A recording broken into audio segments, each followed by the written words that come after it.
Readers of Fantha will have seen an announcement regarding Yub Nub, the Forgotten Ewok Adventures. It's a Kickstarter that's being led by a young documentary filmmaker called Tom Grove and Eric Walker, the original mate from Caravan of Courage and Battle for Endor. There are background scenes that have never been seen. There's all kinds of information that will be folded into this documentary. The Kickstarter's running now. You'll find the article up on Fantha. And a couple of weeks ago, I had the good fortune to talk to Tom about the project. So this is myself and Tom Groves talking all about Yub Nub, the Forgotten Ewok Adventures. So, Tom, tell us a little bit about this project because it's fascinating. It's a project that people will have known of for years and years, a topic that people are aware of. But how did you kind of find your way to this subject? The first thing was that I go to an event every year, London Film and Comic Con, and Eric Walker, who was in these two Ewok movies, was set to appear, do photo shoots, signings and talks and things like that. I'd just come off of a documentary I made called The Legend of King Kong, which just recently won Best Documentary. Out of the blue, I just sent Eric Walker a message sort of saying, I'm coming to this event, any chance I can follow you about and just film you doing your Comic-Con stuff. It kind of evolved from there, and it's come into more of a piece about why these two Ewok films, what I've recently put on Disney Plus, have become forgotten. What do you think the reason for that is? Of course, we know all about canon and not canon, and given that especially Caravan came out the year after Jedi, so hype for Star Wars was huge. Why do you think it is that they've slid a little by the wayside? And on the flip side of that, why do you think it is that people are now showing such a good interest in it? People are showing interest in it now because they've just added them to Disney Plus, and now they're just finding them, and now they're sort of like, whoa, what's this? Like, they've never heard or seen of these films before, and to be honest, they're not like the greatest films ever made. So then people can joke about with them, but surprisingly, when they first came out, these films on TV, they won TV awards. They were well received at the time, and obviously over time now they've just become forgotten. It's a really weird situation. But that's what I want to explore with this film I'm making, is like the reason why they've been forgotten. Because like you just mentioned, Caravan of Courage came out just after Return of the Jedi. Obviously, Return of the Jedi is sort of like such a pop culture film, but then Caravan of Courage isn't. That's all I'm trying to find. Now that you're going into this, and presumably you're learning plenty about Caravan and Battle for Endor, but specifically Caravan, let's start off with. What have you learnt about that project and the film? And you mentioned the reception to it, which was, as you say, at the time, it won awards. It had 65 million people, I think, watched it on ABC when it first was screened. It was hugely popular. What have you learnt about the film that made you go, actually, I didn't expect that, or I didn't know that? How much care was put into it?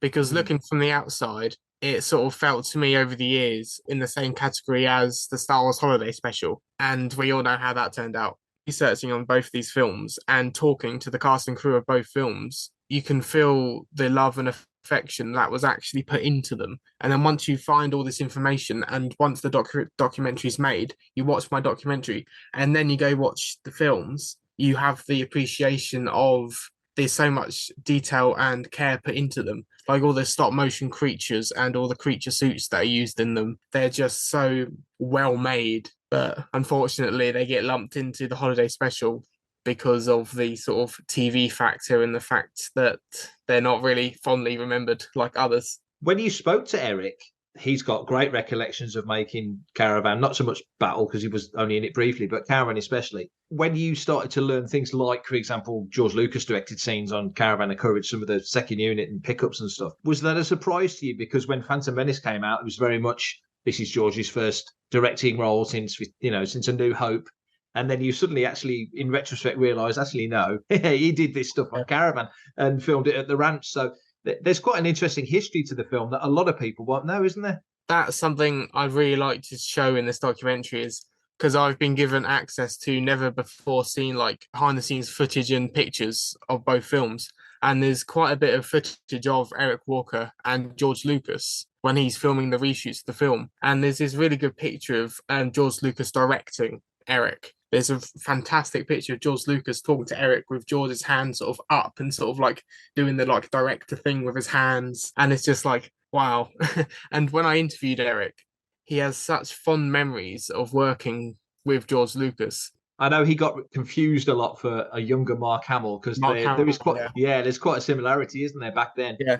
And of course, being the original Mace, Eric has very much been the flag bearer for that particular film. When I was with him in London Comic Con, every autograph he signed was Eric Walker, first Mace, on every autograph he put on everything. I want to know why George Lucas decided to name, I see Sam Jackson Mace as well. Was he sort of trying to forget the Ewok a little bit, or was it just sort of a coincidence sort of thing? I think, for what I know, one of the early drafts of the original film had a character called Mace Windy. Right. Mace Tawani was named after that Mace, but of course, when you get to the prequel trilogy, it's a different level because it's cinematic and stuff. So I think that's where Yeah. Mace Windu came from. But I guess it's one of those names. I always think there's probably every other guy in the galaxy is called Bobber, because Bob is probably like being called John Smith or something. So it's just Yeah. one of those common names.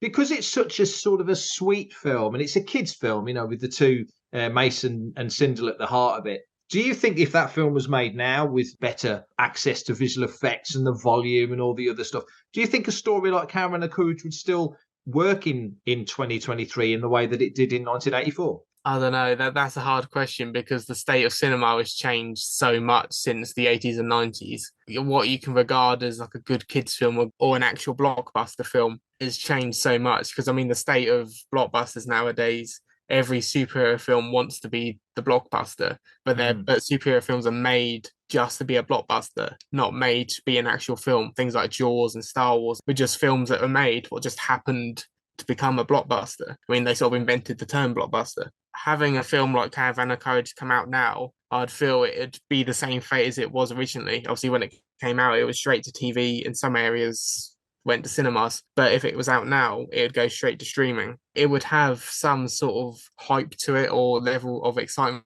to it, I suppose. But I doubt it would actually break any records or get that many people around it. But I think the charm of it is that it's of its time, and you can look back through the lens and be like, wow, they actually made something of nothing. I'm old enough to have seen it at the cinema when it came out. Obviously, we got it here in Scotland on cinema and Battle for Endor, but I never saw Battle for Endor at the cinema. I don't know why, but definitely saw Caravan quite a few times. We didn't think we were going to get anything after Jedi. It was very much the end of the road, so anything was a bonus. And then BBC One started showing Ewoks and droids, well, certainly droids, and then it fizzled for a while. In your research for Caravan and for Battle, and also just as an offshoot that just drops into my head, I interviewed Eric on stage at London Film and Comic Con, so I was quite fortunate. Oh, yes. And he did mention that there was somewhere in Lucasfilm archives there is a script for a third film. I've often wondered what that would have been, how they would have took the story further on, given the nature of the two films. Where do you think they might have taken it?